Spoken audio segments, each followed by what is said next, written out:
Good evening, everyone, and welcome to our next group event, How to Evaluate Your Core Values to Kickstart Work-Life Balance.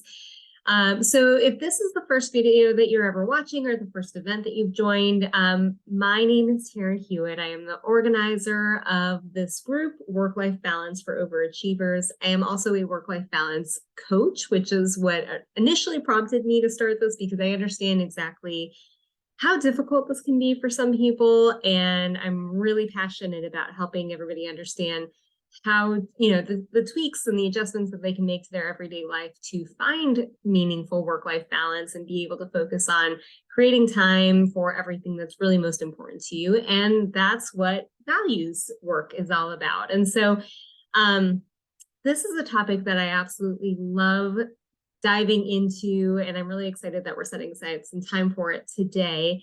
The reason that I find this so important and so meaningful is because we're going to talk a little bit throughout the session about, subconscious values and conscious values. And for me, I think I went a pretty long time in my life operating off of subconscious values. And I remember when I first had my big aha moment, realizing that that's what I was doing and shifting my attention towards being a little bit more intentional about my decision making. It was just such a mind blow for me, right? And it made such a big difference in the decisions that I started making, the direction my life went. It really was actually one of the starting points for me even going down the path of coaching, right? And so there's just so much impact that can be had here, which makes it a really wonderful topic for anybody who is working through difficulties with work-life balance, okay? Sorry, I inhaled funny. So that being said, what I just shared probably touches on a little bit of what makes this so important and helps you understand that. But just to dive a little bit deeper, we're going to hit on a few key points. And if you saw our Bright Spot video earlier in the week, I touched on this a little bit more in depth in that video. So this is going to be somewhat high level, but just to kind of set a foundation for today's event, core values, when we're talking about those, are essentially a set of principles, behaviors, characteristics, or concepts that you believe are important. Now, the reality, like I mentioned earlier, is that you already have a set of core values that you are operating against in your everyday life. Every single person does. And the reason I say that is because every decision that you make demonstrates what you value, okay? And that is such a big concept, right? I think a lot of people realize that at some kind of baseline level without really necessarily focusing on it, but it really sets the tone for your life and the direction that your life is taking, especially when we talk about work-life balance. So I will give you a very personal example, which I am very embarrassed to admit at this point, but it's reality. And I think a lot of people probably can relate to this. I remember years ago when I was really, really struggling with work-life balance. One of my biggest challenges is that I was working lots and lots of hours. I found it very difficult to step away from work or set work down. And at the time, my husband and I were actually carpooling together. And so he would come to pick me up from work. And I remember it took a pretty long time to kind of get my head straight on this, but he would show up and he would send me a text message saying that he was, in the parking lot and ready for me. And I would, on a pretty consistent basis, without really consciously realizing it, I would send him a text and say, yeah, sure, I'm just going to finish this one email really fast and then I'll be down. And in my mind, because I was not being as intentional and not being as focused, I really genuinely thought that I was only going to be there for 5 more minutes. Or it was that email was going to take a couple minutes and that was it. And then I was going to be gone. And I would get so caught up in the next thing that I needed to do. And the next thing after that on a pretty regular basis, I would find myself, he would be sending me a text message 30, 45, even 60 minutes later saying, hey, I'm still down here. Did you forget that I'm here? And that's such a hard thing to admit now, right? Because looking back again, every decision you make demonstrates what you value. And obviously, I love my husband. Obviously, he is very important to me and a very important part of my life. But what I was telling him in that moment was that work was more important and that work was more valuable. And again, it was not a conscious decision. That would never be the decision that I would make if I was being intentional and purposeful, but I was allowing other values that I wasn't really thinking of to drive the decisions that I was making in that moment, right? So that's why I say you have a set of values that you are already operating against. What we're going to talk about today is really driving towards intentionally operating against the values that you want to operate against, right? And so I just want to take a moment before I drive further to say, if you are like me, if you have those moments that you look back on and you go, yeah, I've made some decisions that not necessarily proud of. I just want to say that that's normal, right? That's the reason that I share the example that I just had. So you know that you're not alone. I have had these issues before. I still struggle with this to this day on certain things that I might be a little bit more blind to because it's human, right? We are all human beings. We all make mistakes. We all get caught up in these different, mind mazes, right? That might be a fun phrase to use going forward, but it's just normal, right? So what we're always talking about when we're talking about coaching or any of the exercises in this group is not about passing judgment. It's not about making you feel bad or raising awareness so that you're beating yourself up. It's about raising awareness so that you can make an active choice of whether that's the decision that you want to continue making or if you want to start making some different decisions, right? So when we talk about subconscious core values, oftentimes those are they can be rooted in many things, but a few examples are societal norms. They might be things that we've been told by our family, friends, the culture that we were raised in. It could be characteristics or behaviors that we learned as children. It could be rooted in our belief system.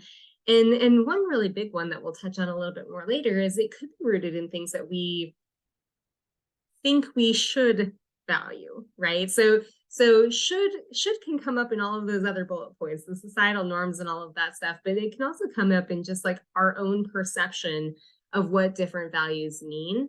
And so maybe a really easy example of that is you could have somebody who genuinely values financial success.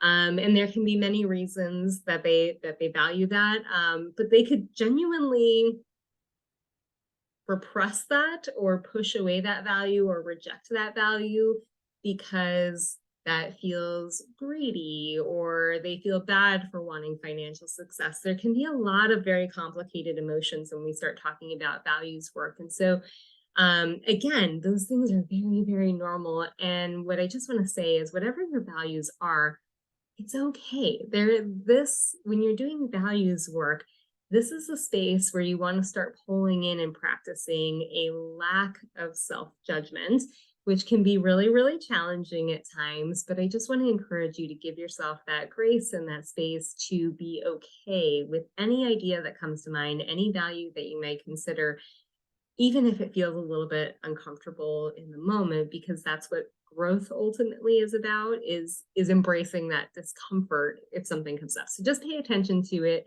as we go and as you play with the concepts that we're going to talk about going forward.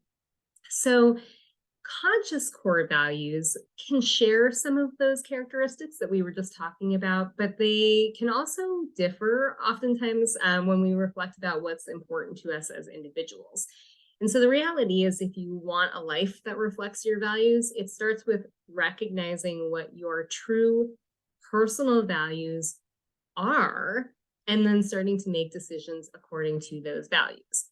And so what I want to watch, or what I'm going to encourage you to watch for, is some of the things I've already mentioned as we go through this next exercise. Watch for Oh, actually, let me back up a second because I hit on that a little bit. So the thing I'm going to actually dive into first is, how do you know if you're out of alignment with your values?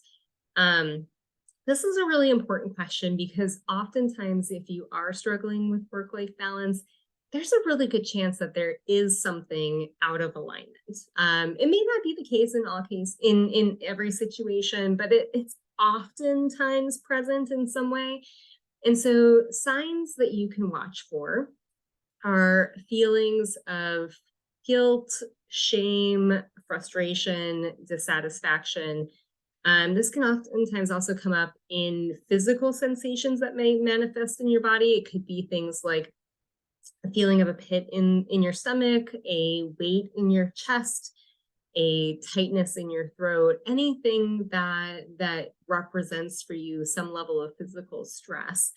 And the reason I say that is because when we are out of alignment with our values, that's essentially what's happening. It's creating that misalignment creates a mental stress, a physical stress for us, because everything that we're doing is kind of butting up against some level of resistance.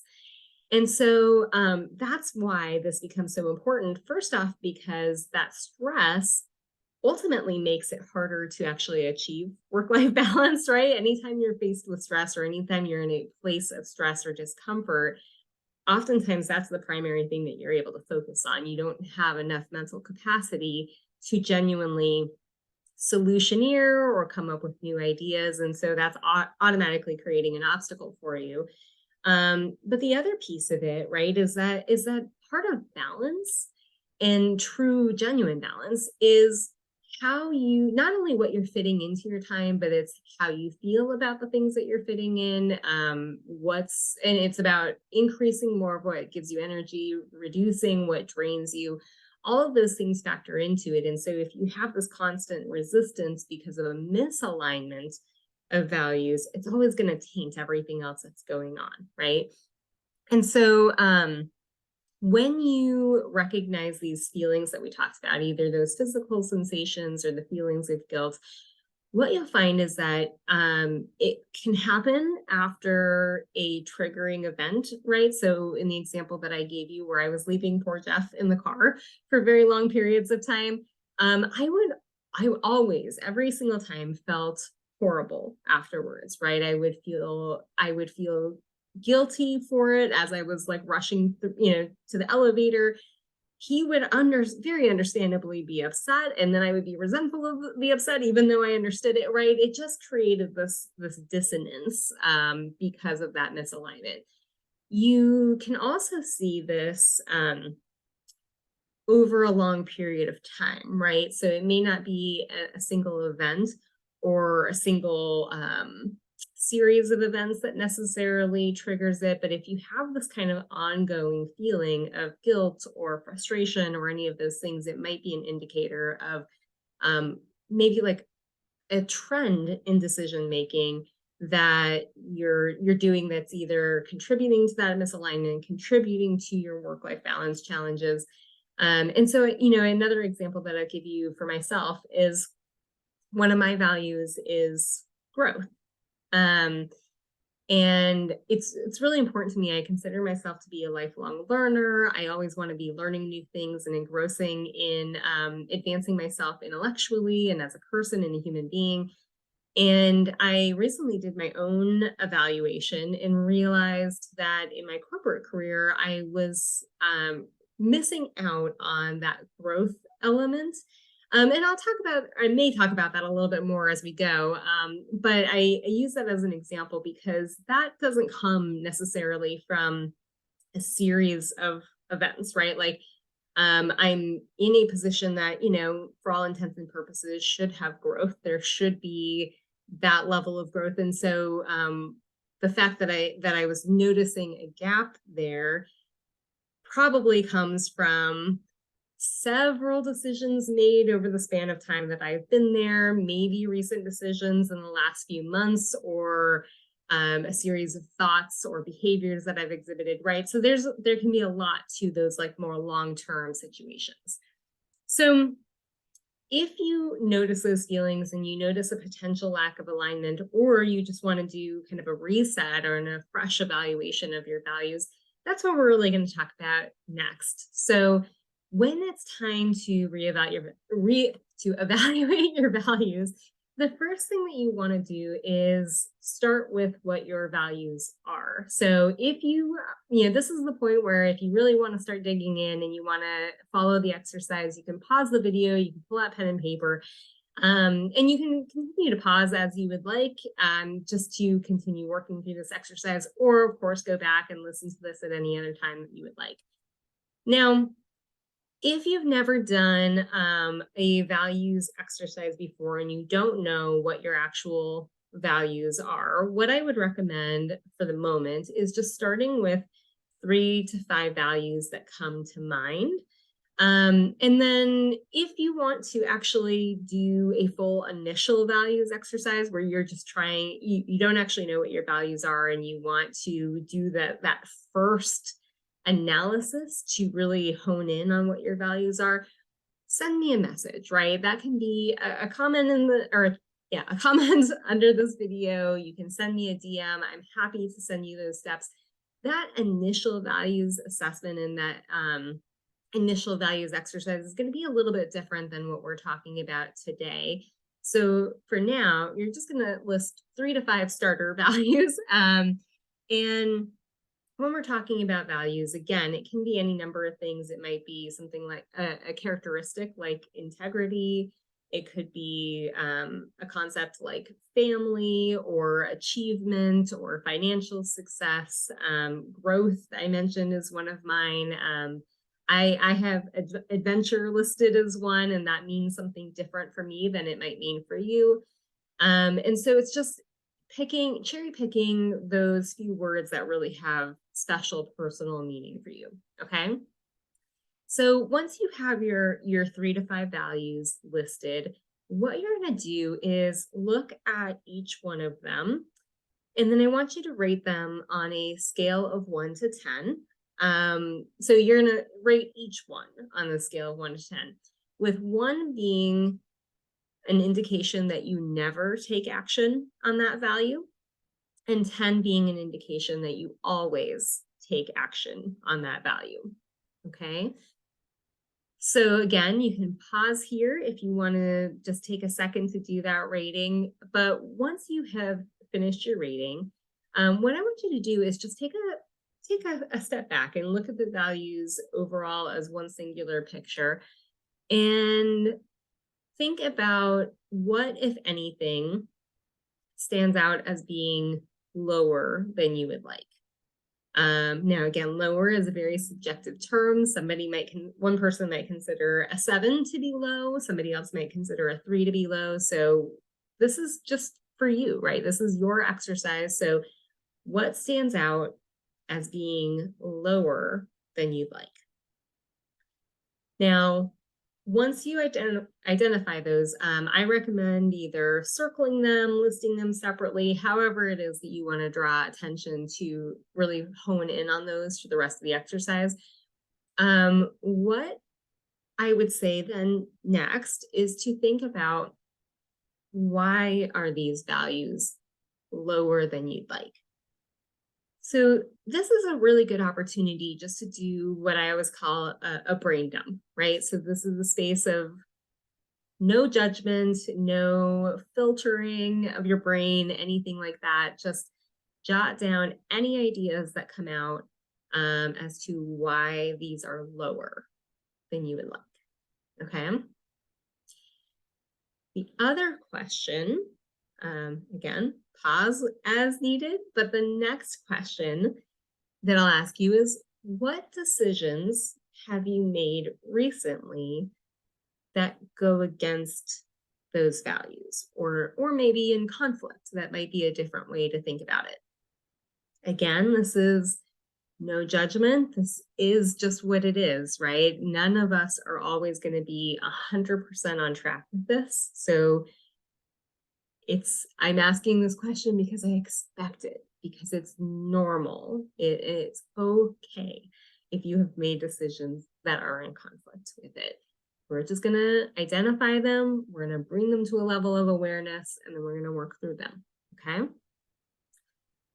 So now that you have answered both of those questions, I invite you to take a step back and review your notes and just think for a moment. And again, this could be completely cognitive. This could be you writing in your notebook, however it makes sense for you. But what do you notice about what you wrote down? Now, that could take many different forms. That's a very broad statement, and everybody's situation is going to be a little bit different. But a couple of things that I might suggest considering when you look at this that tend to be somewhat common is, are there any situations where you're actually demonstrating the value more than you realized? So I say that because oftentimes when we start to do an exercise like this, you've heard me say this before, our brains oftentimes go to a space of negativity before it goes to positivity, right? And so sometimes in doing an exercise like this, you might rate a value very low when you're in that place of self-judgment or beating yourself up. And then when you start to answer these questions, you might notice that you are activating against that value, but just in a way that didn't come to mind right away. Or maybe it looks a little bit different than the original thing that you were thinking of when you rated, right? So that is a very normal expectation from this. So I just want you to invite you to look for that and see if that is something that might be present for you. The other thing that I want you to look at and try to think through is, are there any situations or any trends in your notes where you might be releasing ownership to other people? So what that means, and I'll go back to my example about growth, right? I can tell you when I did my own exercise, right? Like, again, this is a very normal thing. It's very easy for me to say, well, I haven't had the growth that I wanted in this role because of this person or this situation or these things that were outside of my control and were external to myself, right? That's a very easy thing. It's also, again, a very normal thing to do. However, what I want you to think through is, when we're living in a space of values and intentional values-based decision making, what we're really looking for are those opportunities to own, right? We're looking for opportunities to own our decisions and own our actions. And so while it may be true that there may be external circumstances that impacted my growth, or what I was expecting that growth to look like, it's also just as true that there are probably situations that I could have made different decisions in that would have contributed to my growth in a different way. I can choose, even in this moment, to look at situations that I have already gone through and choose to see them as growing moments and growing opportunities and learning opportunities, right? So sometimes it's about looking for what we can own and the decisions that we can make versus the ones that are owned by other people and outside of our control a little bit more. So now that we've done that, what that exercise has done is hopefully helped you identify where you want to work next, right? So those items, those values that are a little bit lower are really the place that you want to start making some more active decisions on. It's the place where you have the greatest opportunity to build new habits. And so that's where we're going to go to next, is if you do have this lack of alignment in some capacity, how do you then move into a space of realignment? And so there are actually 3 ways that you can do this. Actually, I'm laughing because I think I wrote down 3 and I think I actually have 2. So there are 2 ways to do this. So the first one is one that I already started to talk about, right? So the first one is that you can start to make new decisions, right? So part of the reason that I asked you to think about what decisions you've made, what are the decisions you've made that go against these, is because, again, it's about raising that awareness. So now, hopefully, those specific examples are fresh in your mind. And as those scenarios come up in the future, you might find yourself pausing a little bit more to decide if that's the decision you still want to make or if you want to do something different, right? And so, what I would just encourage, even beyond that question that you already answered, is to consider both your active decisions and your passive decisions. So again, me leaving Jeff in the car, that was an active decision. That was something that in the moment, even though I was not intending to be, continuing to work for so long, it was still an active decision that I was making in the moment, in a single point in time, in a single situation. The passive example, or an example of a passive decision, would be more like the growth example, right? Where there's probably several scenarios or several situations that have occurred over time that have ultimately, the combination of those decisions has led to me not experiencing growth the same way that I was originally hoping to. So you want to consider both of those, and then consider if there are opportunities to then start making different decisions. And the power of doing this exercise now is you can set yourself up for that, right? So you can say, the next time my significant other shows up to pick me at work, this is the decision I want to make instead. Or the next time this happens, right? Like, you already know the scenario because you've already lived it, right? You already know exactly what that might look like, or at least a good idea of it. And so this is your opportunity to decide, next time that comes up, what's the decision that you want to make? I promise you that doing this exercise, even playing with it again as you go forward, is going to make that next decision that much easier, because you've already thought about it. You've already set your brain up to make that right decision. So there is some level of habit building that's going to come with this. You're not going to always make the decision that you want to make, but it's about setting yourself up for success and then noticing when you deviate, and when you want to get back on track, right? So that's really what we're talking about. The other new decision that you could choose is a decision to reframe the situation, right? So the example that I gave of growth is a really good example of that, because again, that's really more rooted in what my original perception was of what that growth would look like. The reality is that there have been a lot of situations in this role that have pushed and stretched me and pulled me out of my comfort zone in a lot of really positive ways, and created very positive growth experiences.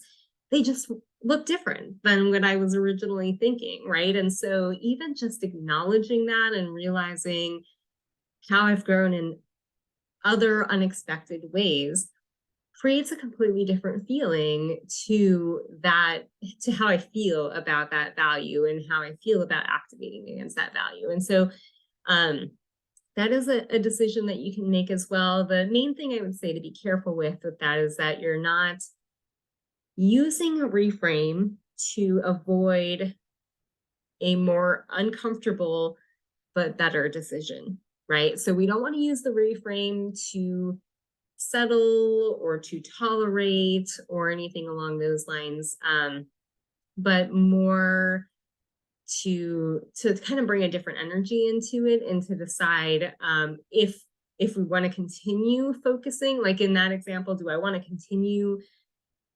seeing those other examples of growth as the way that I'm going to grow in this role? Or do I want to say, hey, that original perception that I had is what's most important to me, and it's time for me to seek it elsewhere, right? So it's not about tolerating or resigning yourself to the situation. It's more about bringing the energy that you want, that's going to help you find the solution that is best for you. Okay. Now, I mentioned that there are two ways that you can realign your values. The other one that might be a little bit of a surprise for some people is that you can choose new values, right? So that sounds kind of funny to say sometimes, but the reality is our values are going to change many times over our lives, depending on the circumstance that we're in, the moments in our life that we're facing, right? There's going to be a flux and a change to that. And so sometimes when you're operating against an old set of values, it might just mean that you need to update those to what your new circumstances or what your new desires are, and that's perfectly okay, right? So you if you find yourself in that spot, there's two ways that I would really approach that. So one is that you could do a completely fresh values exercise, like that initial values exercise that I mentioned earlier. Again, if you've never done that before, or you don't know where to start for just doing kind of an initial values exercise, send me a message. I'm happy to share that information. But the other thing that you could do is review your list of values from the opposite angle, right? And so, what values are your current decisions actually reflecting? That might be a different way to look at it. So maybe, again, if I use the finance example, um, maybe at one point in your life, you had financial success as being really important. And so you've been operating against, or you believe you should be operating against that value. But in reality, you've been operating with this idea that finances are not as important as they used to be. If you find yourself making decisions along those lines and thinking along those lines, and that is in contradiction with the value that you previously had, it might just be an invitation to rethink. Has your situation changed? Has your value changed and developed? Maybe finances are not as important, or they're not important in the same way, right? Because the one thing that we always want to highlight when we're talking about values is that there can be, you're talking about 3 to 5 things on a values list, right? Many of us find way more than 3 to 5 things to be really important in our life. And so if something's not on the list, doesn't mean that it's not important. It just means that you don't want to make decisions primarily rooted around that, right? And so again, it just could be that your life circumstances changed. So all of that being said, this has been, hopefully you have found it to be a very in-depth discussion about values. Hopefully you have found value in the values exercise. Sorry, I do the corny jokes all the time. You're just gonna have to get used to it. That's who I am. But at its core, hopefully the other thing that you've seen is that the value exercises like this are actually relatively simple, right? That's part of the reason that I love these exercises, because they're simple but powerful, right? Just taking a little bit to like think about this and orient yourself can have such a dramatic effect on the path that your life takes, the decisions that you make, how the results that you're seeing. And so it's really about claiming your life and claiming what you truly want, and really breaking through the noise that can surround our everyday decisions so that you have a little bit more focus and attention on those priorities, right? And so what I would say is, while this is simple, we've also talked about a lot of thoughts and emotions and just head games that we can pull ourselves into when we're working through this. And so if you found yourself struggling with this at any point, if you find that self-judgment coming up, or any other kind of dissonant emotion coming to the surface as you do this exercise, first off, give yourself some grace and space to feel that.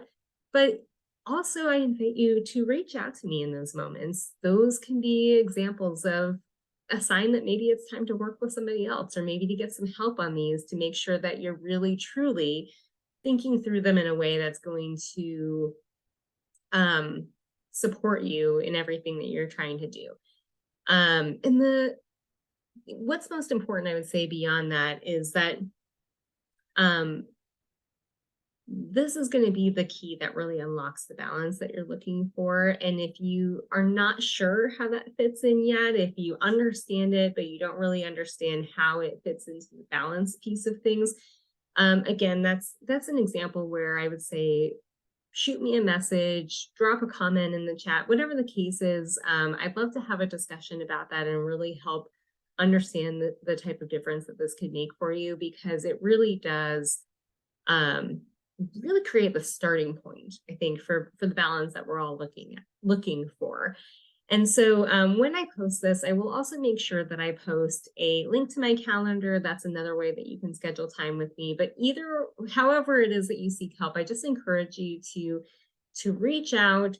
Don't be afraid to ask for help. Don't be afraid to talk about these difficult emotions, because there's a lot that goes with the values exercise, but it's so worth it when you get to the other side of that and you have this really amazing list of values that you absolutely love and they feel like they fit you like a glove, and you start making decisions against those. Completely different life, ladies and gentlemen. So that is it for our latest event, how to evaluate your core values to kickstart work-life balance. It was lovely seeing everyone. I hope that you have a wonderful rest of your week and a great weekend. And I will see you next time. Have a good one.